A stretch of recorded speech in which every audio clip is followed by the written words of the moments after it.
Again, I shall share my screen. Students, could you see my screen, pa? Yes, ma'am. Yes. Just I shall read this stanza. But the raven sitting lonely on that placid bust spoke only that one word, as if his soul in that one word he did outpour. Nothing farther than he uttered, not a feather than he fluttered, till I scarcely more than muttered, other friends have flown before.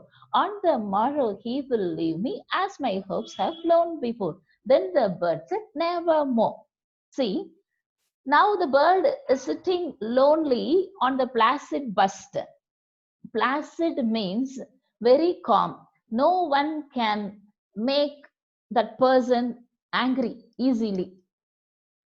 That is called placid. The statue always remains silent, so we could see the placid bust. This is the adjective used by the poet, placid bust, whereas he stresses that the bust remains silent, but the raven alone speaking only one word. What is that one word the raven speaks means? Nevermore. Of course, you all know. And that one word is spoken as if it comes from its soul. One word he did outpour by his soul.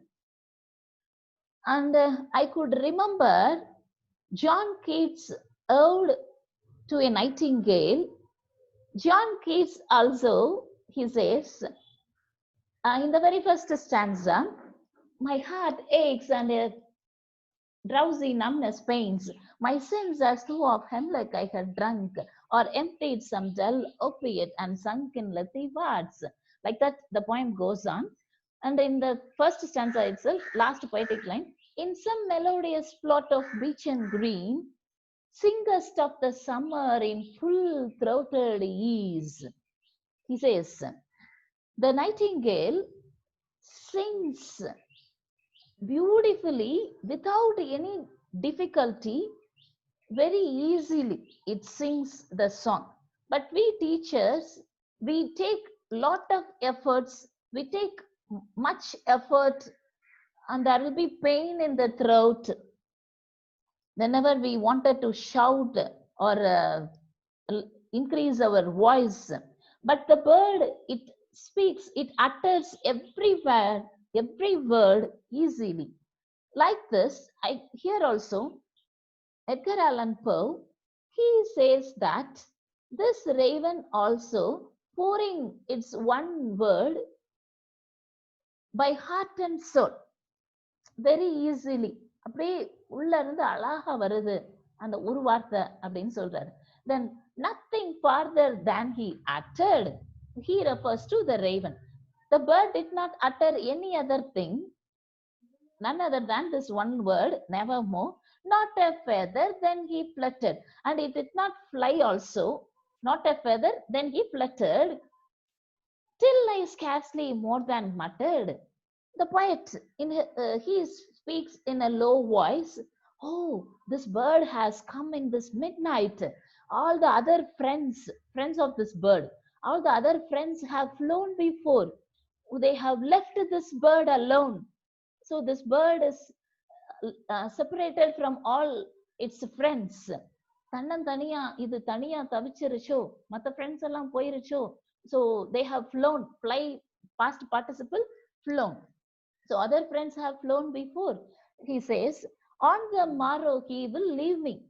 So the next morning, the poet thought that the raven will leave him the next morning, the next day, as my hopes have flown before. As my hopes. See, here the poet hopes. Now the poet has become hopeless. So the poet says, just a minute, Pa. The poet mutters to himself that just all his hopes have flown away. The raven also will fly away on the morrow. Hearing this, the bird said, Nevermore. No, no, no. I won't leave you. I won't leave you. I will be here and I will torture you. I will torture the poet forever. The bird says.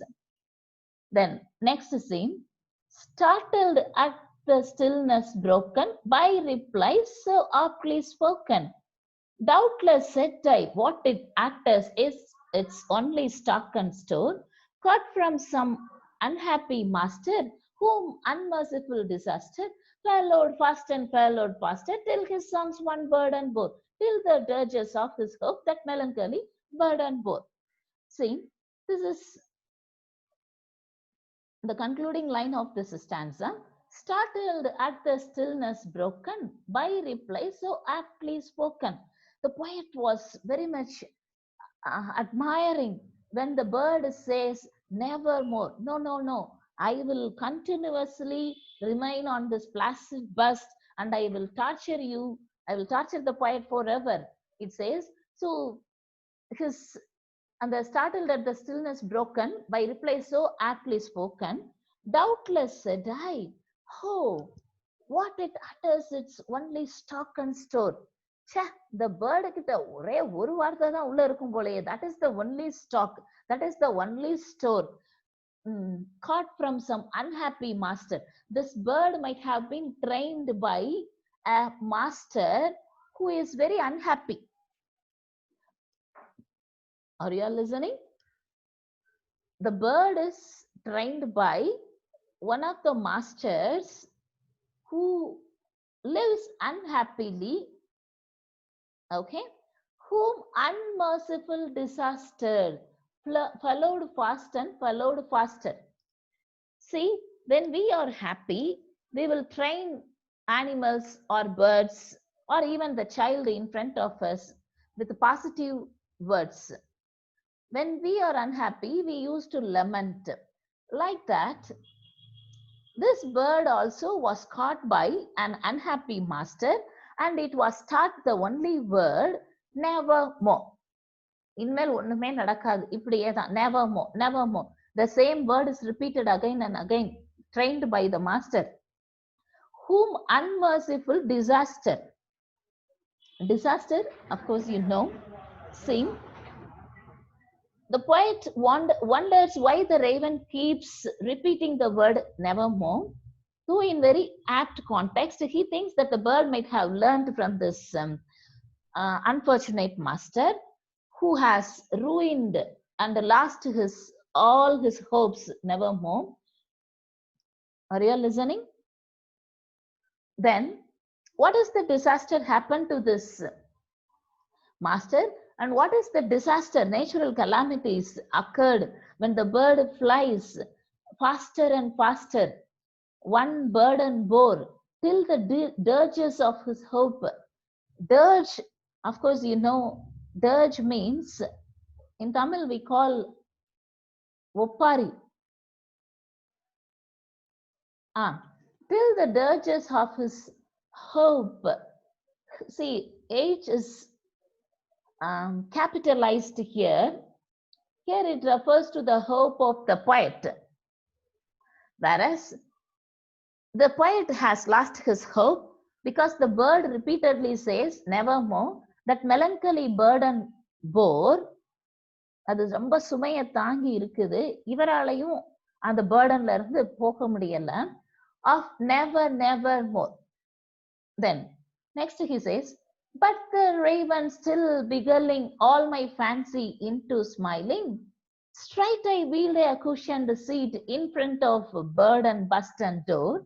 Then upon the velvet sinking, I betook myself to linking fancy unto fancy, fancy unto fancy, thinking what this ominous bird of yours, what this grim, ungainly, ghastly, gaunt, ominous bird of yours meant in croaking, nevermore. See, but the raven still beguiling. The poet has lost his hope. The bird is also uttering the same word, nevermore. So the raven still beguiles.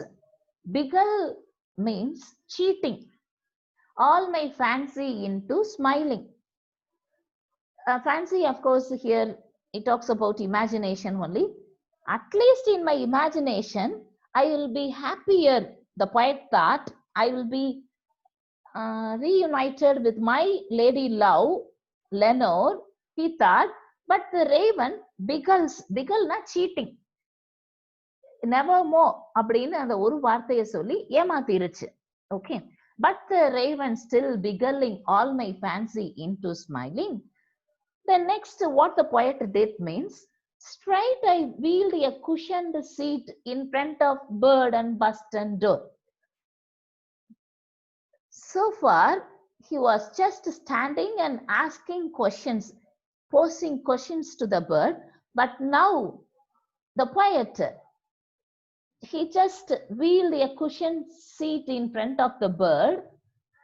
Cushion sofa மேல உட்கார்ந்துட்டு he was sitting on the cushioned sofa in front of the bird and bustard door. Then upon the velvet sinking.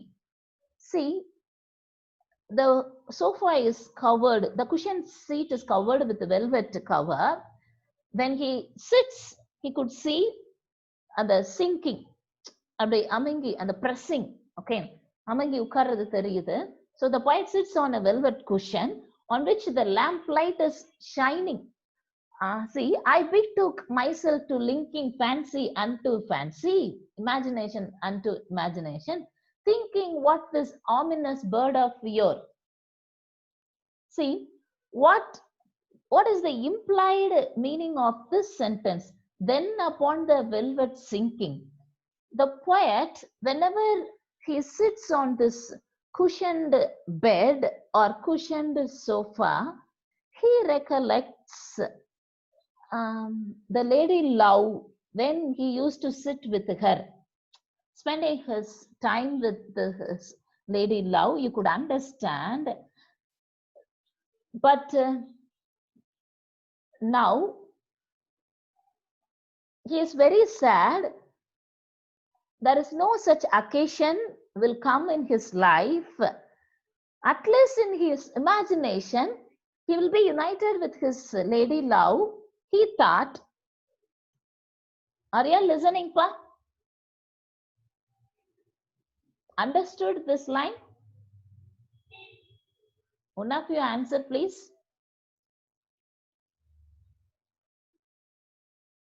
Students? Yes, ma'am. Understood this poetic line, ma? Yes, ma'am. Okay, mute yourself. Sing. So he had this fancy. Again, he will be reunited with his lady love when this occasion will happen. So when this girl will come and sit nearby me on this cushion velvet bed. Okay. But this bird, this ominous bird, ominous ill omen, the bird of ill omen, he says. Ominous na ketta sagunam nirainda ஒரு பறவை. இது மறுபடியும் your of the past, belonging to the past. Okay, it says nevermore. What this grim, ungainly, ghastly, gaunt and ominous bird of your, he says. Grim means very stern. Grim means very stern. Stern, S-T-E-R-N. Stern means pa. Okay, I shall tell you. Stern, S-T-E-R-N. Stern na irakamatra, without showing mercy. Without showing mercy, merciless. That's called grim, stern.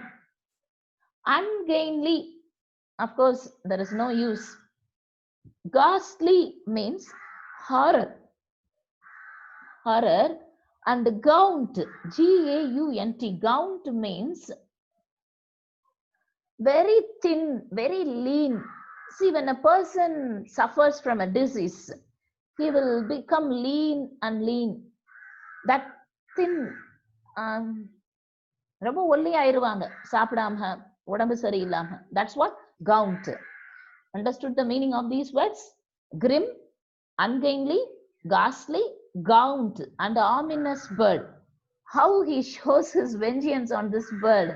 How this bird is looking like He says, grim, ungainly, very stern, இறக்கமற்ற இந்த பயங்கரமான இந்த ஒல்லியான பறவையை பாரு, meant in croaking, nevermore. Again, the bird, whatever he asks, either he will be united with his lady love, the bird says nevermore. Then next he continues, the next stanza, see, this I engaged in guessing, but no syllable expressing, to the fowl whose fiery eyes now burned into my bosom skirt.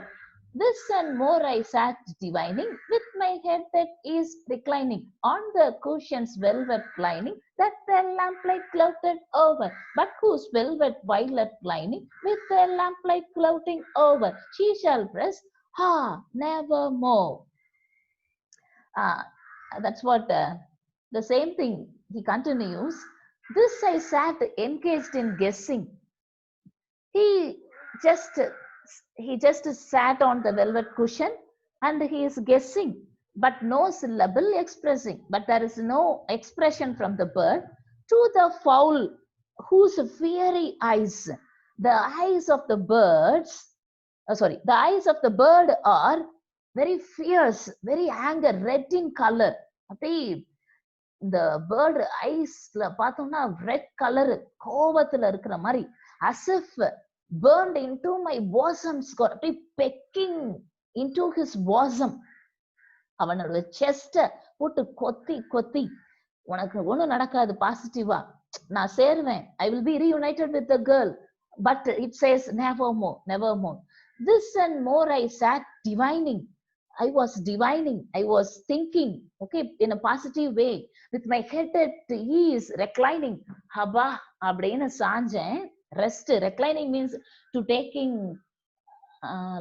lying back and taking rest.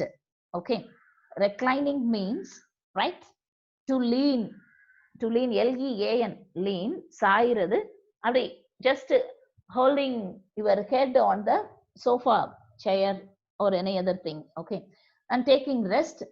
So with my head at ease, reclining on the cushion's velvet lining, that the lamplight gloated over.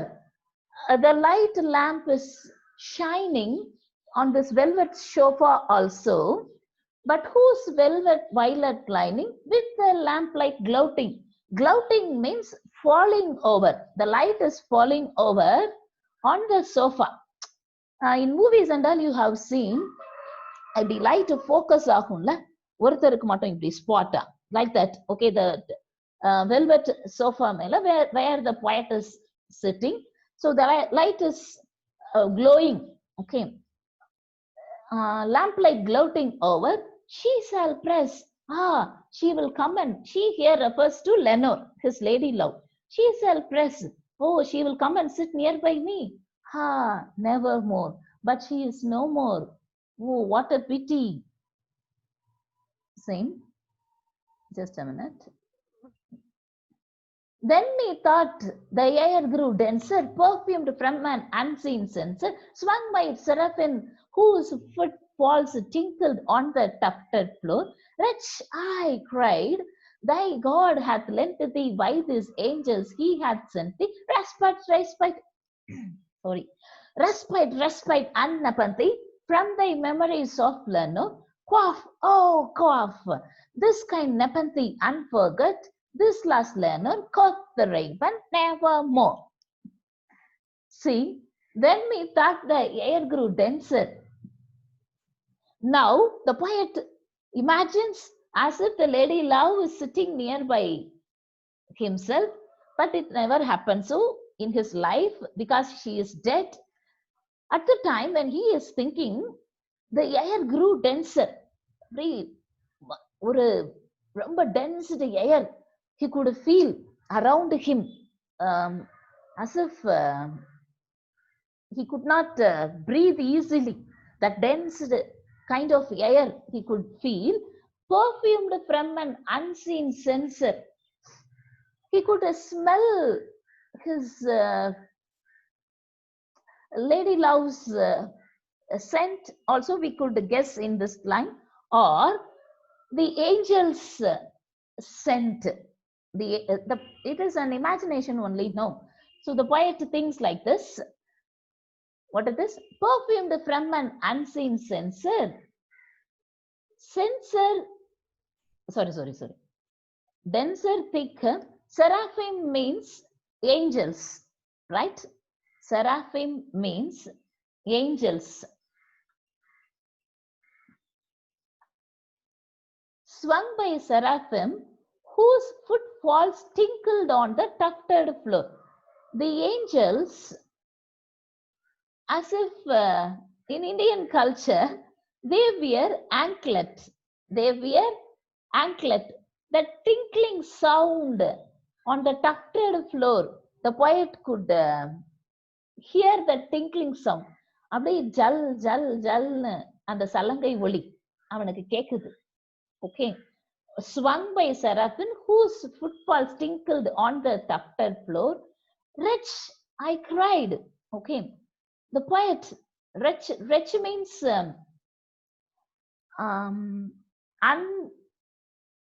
unfortunate, miserable and unfortunate person. Miserable and unfortunate person. That's what wretch, I cried. He is an unfortunate man. He is not a lucky man. He is very miserable. He is very sad. Wretch, I cried, thy God hath lent thee. Oh, God himself has brought you by these angels. He has sent thee. He has. Okay. The angel, the God himself, because of my prayer, has sent through the angels my lady love, my Lenore. He says, கடவுளே ஏஞ்சல்ஸோட சேர்ந்து என் lady love வர சொல்லியிருக்கிறாரோ அப்படின்னு சொல்லிட்டு respite annappanthai from thy memories of Lenore. See, oh, I need relief. Respite means relief. Relief. And nepanthe is nothing but an elixir. Just I shall type here. The word nepanthe means, could you see the word nepanthe? The word nepanthe means elixir. What is elixir? Elixir is nothing but the manna food. Manna food, amritam, heavenly food. That's what elixir. Even water is considered to be elixir of human beings' life. If we drink excess amount of water, also our body will face some problem. If we drink less amount of water also, the body will be dry. We could feel that dryness. There will be some problem. Okay. So water is the elixir of our life, human beings' life. But here, the poet, oh my God, I could not forget my lady love. Please give me elixir, give me nepanthe. I want to relieve my mind by drinking something from thy memories of Lenore. Quaff, oh quaff. Quaff means, or a nepanthe, you just give me. I don't want to sip. I don't want to sip as if we are sipping coffee or tea, but I want to quaff it. I want to gulp it. மடக்குன்னு நான் குடிக்கணும். ஒரு elixir கொடுங்க, ஒரு nepanthe, please give me. Okay, quaff means swallowing large amount of water. Something else, liquid food items. Swallowing large amount of liquid. That's called quaff. Oh, quaff, this kind of nepanthe I want to drink immediately and forget this last Lenore. I want to forget this last Lenore. So he begged the God, please give me nepanthe. I want to take rest. I want to relieve from her memory. But quoth the raven, nevermore. அப்படியும் உனக்கு கிடைக்காதுப்பா அப்படின்னு அந்த bird சொல்லிருச்சு. No, no, no. God will not provide you any nepenthe, he says. Then the poet became very much angry. Okay. Then what he said?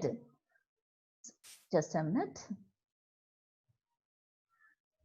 Prophet said, I think of evil. Prophet still, if bird or devil. He shouts angrily. He started to scold that bird. Just I shall repeat the stanza and come back. Prophet said, I think of evil. Prophet still, if bird or devil. Where the tempter sent or where the tempest tossed thee here ashore. By that heaven that bends above us, by that God we both adore. There is this, tell the soul with sorrow laden, if within the distant Eden, it shall clasp a sainted maiden, whom the angels name Lenore. Clasp a rare and radiant maiden, whom the angels name Lenore. Quoth the raven, nevermore. See, the poet asked for nepenthe and he wanted to drink quaff amount of nepenthe, but the bird said, no, no, no, God will not provide you nepenthe. You cannot drink not even a drop. It said, nevermore. So the poet started to scold, oh, prophet, are you a prophet? A prophet is a person, one who sees the future of a person. Dirghadarshi. You are a prophet. I said, I think of evil. You are not sent by angel. You are an evil thing. நீ ஒரு கெட்ட சகுனம்ல வந்த ஒரு கெட்ட பறவை. Okay. You are a thing of evil. Prophet still, if bird or devil. எனக்குன்னு வந்த பேயே அப்படின்றாரு. Okay. If bird or devil, by that heaven that bends above us. See, at least in my imagination, I thought that I will be reunited. That is, his soul will be, after his death, after the poet's death, his soul will be reunited with his lady love's death. His soul will be reunited with his lady love's soul. Okay? By that heaven that bends above us, by that God we both adore. Adore? Adore.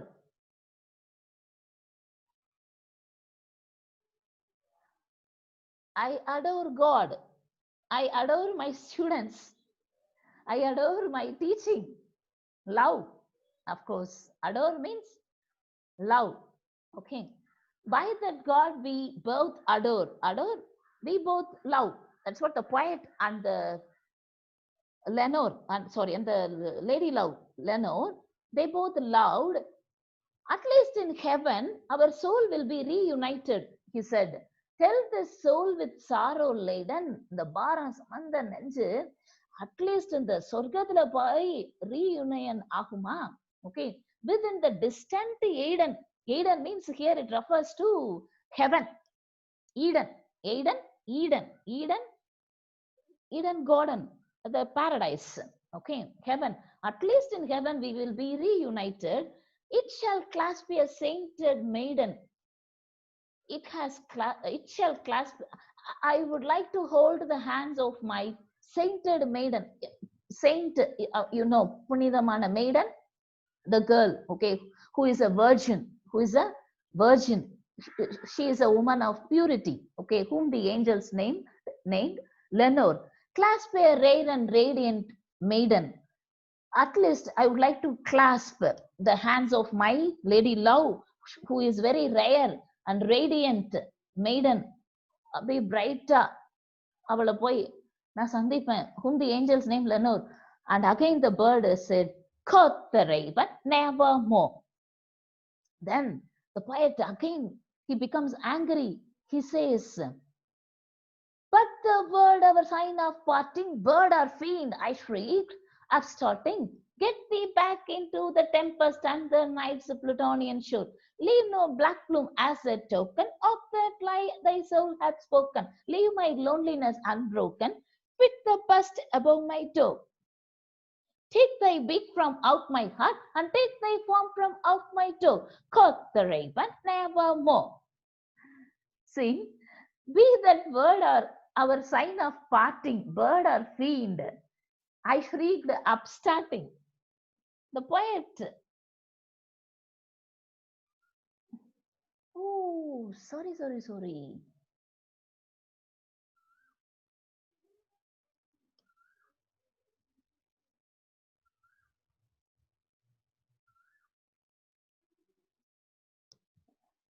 One stanza is missing.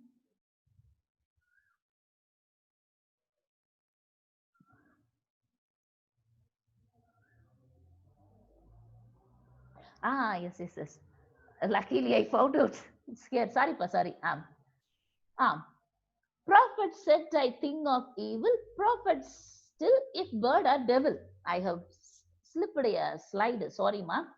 Whether tempter sent or whether tempest tossed thee here ashore. The poet said the bird is an evil thing. It is a prophet. Whether it is a bird or devil, I could not understand. It is, of course, a devil. He comes to his conclusion that this bird is a devil. Whether tempter sent. Tempter is a person who tempts, who persuades.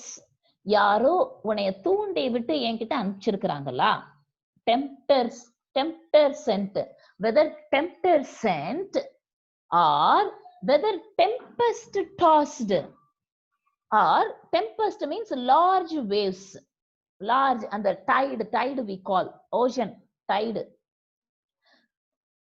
அலை அடிச்சு அப்படி நீ வந்தியா, or the tempter, any tempter has sent you, okay, tossed thee here ashore, have you reached my home in such a way, whether tempter has sent you or tempest has sent you. Desolate yet all undaunted, on this desert land enchanted. Okay, on this home by horror haunted, tell me truly I implore, is there balm in Gilead? Tell me I implore, quoth the raven, nevermore. See, desolate yet all undaunted. Of course, you all know that desolate is nothing but hopeless condition.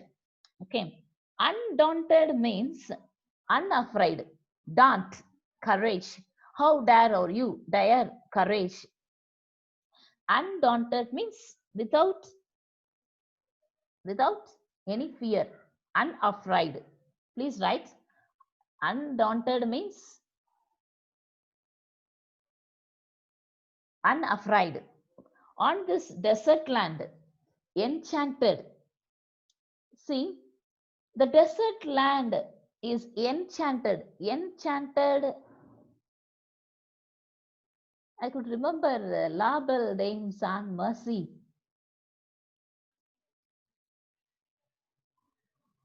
Enthralled. La Belle Dame Mercy. What is it? Enchanted means.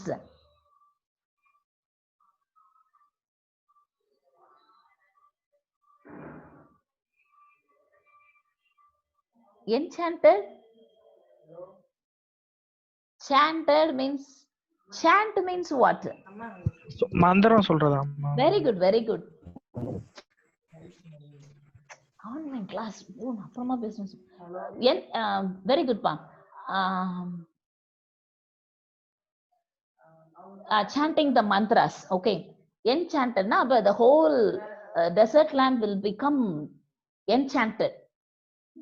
It will have some magic power. The enchanted land. Mandra Shakti nirainda oru place. Okay, the powerful land, we say. On this desert land enchanted, on this home by horror haunted. See, the poet thought that the bird has been tamed by either a tempter or it has been tossed from the tempest, or else he says,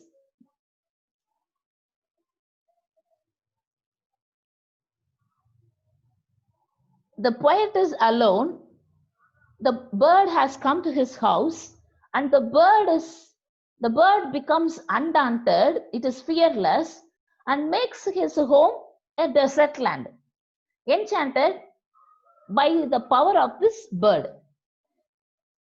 இவனை தனிமைப்படுத்தி தன்னந்தனியா அந்த ஹவுஸே இப்போ horror haunted ஹவுஸா இவன் நினைக்க ஆரம்பிச்சிட்டான்.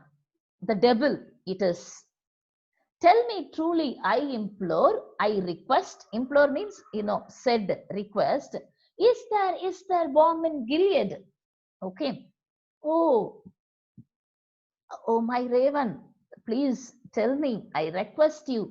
Is there any balm like Zandu balm? When we have headache, we used to relieve the pain by applying Zandu balm. Okay. Like that, he says, is there any balm from Gilead? Gilead is nothing but the underworld from where the raven has come. At least from the underworld where you have come, have you brought any balm? Something which we can apply to relieve our pain. Tell me, I implore. Please give me that balm. I wanted to relieve my pain. I wanted to forget my lady love. He says, quoth the raven, nevermore. No. I haven't brought any balm from my Gilead, from the underworld. So it says, nevermore. You cannot be relieved from this pain. That thought will torture you always. I will be here. Then again, the poet became angry and he continues. Prophet said, I think of evil. Prophet still, if bird or devil. By that heaven that bends above us, by that God we both adore. Tell the soul with sorrow laden, if within the distant Eden, it shall clasp a sainted maiden, whom the angels name Lenore. Already I have explained, but anyway, no problem. Again, a recollection we can see. So he became angry and he scolds the bird, you are a devil, you are a prophet, you are a thing of evil. At least my soul will be reunited with my Lenore in the heaven.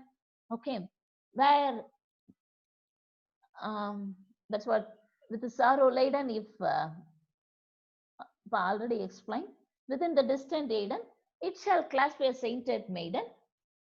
Within the distant Eden, he says.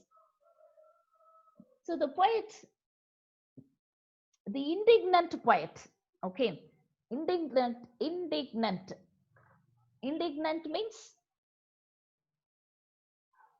kadam sitram, indignant. Just I shall type here. Okay, indignant.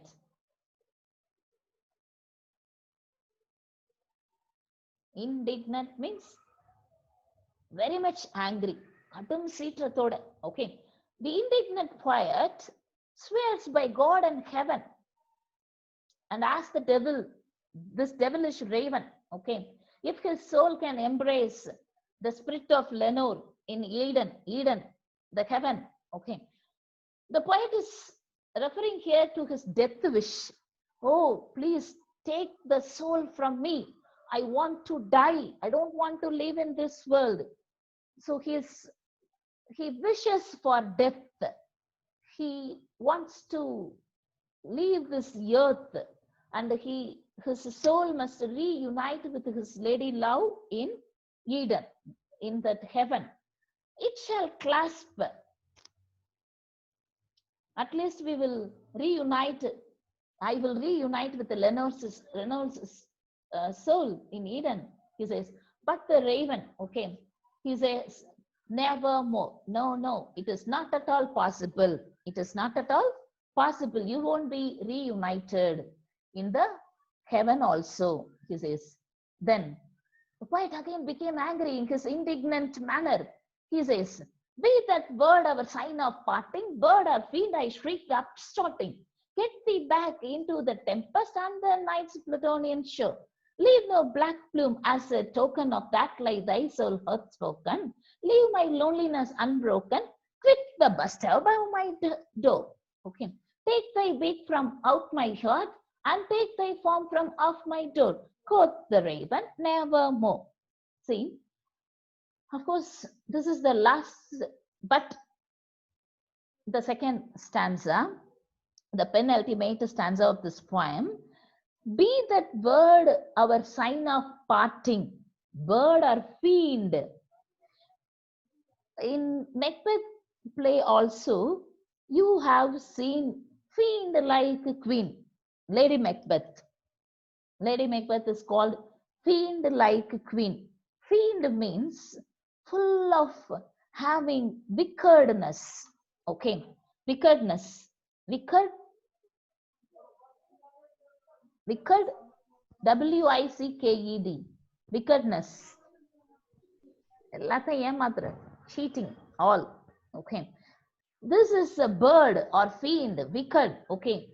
Be that word our sign of parting. This one word should be the sign of parting. இந்த ஒரு வேர்டோட நீ என்னை தயவு செஞ்சு விட்டுட்டு போ. This word must be the sign of parting. I shrieked. Okay. He shouted, upstarting. Okay. Get thee back into the tempest. Go back to the tempest where you have been tossed from the tempest and the night's Plutonian shore. Go back to your Plutonian shore. Okay, Plutonian, the hell. Okay, to your shore. Leave no black plume as a token of that lie thy soul hath spoken. Very beautiful line. He asked the bird to fly at once. Okay, you should leave. You should take away its big, what shall I say? Plume. Plume means அந்த ஒரு feather, ஒரு இறகு. Okay, you should not even leave a plume. You should not even a plume. உன் சிறகுல இருந்து ஒரு இறகு கூட இங்க விட்டுட்டு போகாத. Okay, you should not leave any plume, black plume. Of course, the color of the plume of the raven is black. Okay, as a token, as a reminding, as a remembrance. Okay, ஒரு ஞாபகார்த்தமா. Not even a plume you should not leave here. Of that lie thy soul had spoken. Okay, that is, it should not leave any feather behind as a token of its presence. Okay, he asks it to take, he asks the raven to take away its penetrating beak. He says, see, leave my loneliness unbroken. Quit the bust above my chamber door. Quit my door. Quit the bust. Just leave the bust. You just leave the door. Leave me alone. Okay. Take thy beak from out my heart. இவனுடைய ஹார்ட்டை போட்டு அப்படியே கொத்திக்கிட்டு இருக்குது இந்த nevermore, nevermoreன்ற word. Okay, you will not be reunited with your lady love. He says, see, take thy beak from out my heart and take thy form from off my door. Just imagine like this, the bird which is sitting on the bust, because of the gloating falling over light, he could see the shadow of that bird where he sits on the sofa, and his shadow and the bird's shadow are in the same place. Just imagine. That's what in the next stanza, concluding stanza, he says, see, I will continue that and then I will explain again. And the raven never, sorry, and the raven never flitting, still is sitting on the pallid bust of colors just above my chamber door. And his eyes have all the seeming of a demon's that is dreaming. And the lamplight over him streaming throws his shadow on the floor. And my soul from out that shadow that lies floating on the floor shall be lifted nevermore. Ha, nevermore. Last, okay. He says, see, the last stanza of this poem, just a minute. Now, the poet concludes please take your form from my door. Oh, and the form, I told you, no, that shadow which is fallen on the um, ground, floor, okay, which is fallen on the ground, the shadow of the raven. You just take your form. You just take your beak from my heart, take your form of my door from my place. But the bird again repeated, quoth the raven, nevermore. And the raven never flitting, still is sitting, still is sitting. It does not even flutter. It is still sitting. It is still sitting on the placid bust, on the pallid bust of Pallas, just above my chamber door. Again repeated. And his eyes have all seeming of a demons that is dreaming. இப்ப அந்த பேர்டோட ஐய பார்த்தோம்னா அப்படி demons eye. How the monster's eye will be reddish in color when it is very angry. We could see the reddish eye of the bird. That's what he could see, the reddish eyes of that raven. And his eyes have all seeming of the demons that is dreaming. அப்படியே பார்த்து கோவத்துல reddish. And the lamplight also over him streaming throws his shadow on the floor. So the shadow of the raven, the shadow of the poet, everything on this floor. And my soul from out that shadow that lies floating on the floor. So his shadow is floating, the raven's shadow is floating, shall be lifted, whether it will be removed, whether the shadow will be, the lamplight casts the raven's shadow on the floor, and the poet is not able to get away from the raven's shadow. Understood pa? அதனுடைய நிழல்ல இருந்து இவனால தப்பிக்கவே முடியல. That darkness, that shadow, that thought also. Okay. So he could not forget his lady love. So he thought that he will be reunited with his lady love, at least in the heaven. But the bird says, nevermore. No, no, no, you won't. I will torture you. I will be remaining here continuously forever. Okay. So at last, the poet himself says, nevermore. Just a minute.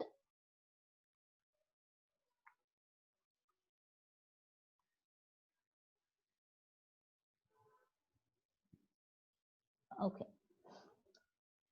Shall be lifted? Ah, nevermore. That's all. Just I checked the poetic lines.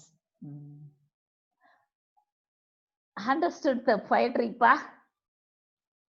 One of you answer? Yes, ma'am. Ah, Yes, ma'am. just a minute.